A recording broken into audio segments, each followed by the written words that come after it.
পিতৃ মাতৃ আৰু অভিভাৱক হিচাপে প্ৰায়ে আপোনালোকৰ উচ্চ আকাংক্ষা আৰু ধাৰণাবোৰ আপোনালোকৰ সন্তানৰ ওপৰত জাপি দিয়া দেখা যায়। সেয়া উচিত নে?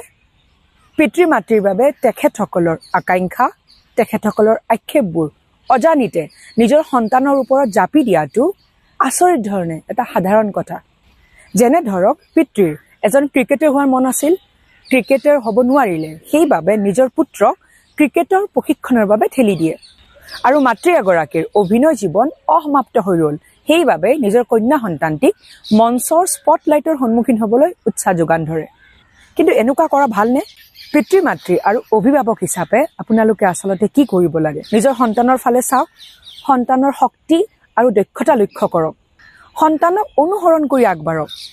আপুনি যিটো বেষ্ট বুলি ভাবিছে, উত্তম বুলি ভাবিছে, সেয়া আপোনাৰ সন্তানৰ বাবে উত্তম নহ'বও পাৰে।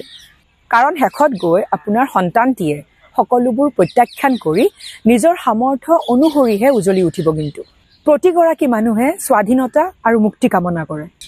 এটা অসংগত কেৰিয়াৰ নিৰ্বাচনে আপোনাৰ সন্তানৰ যিটো প্ৰকৃত আহ্বানৰ আৱিষ্কাৰ আছে তাক পলম কৰি পেলাব।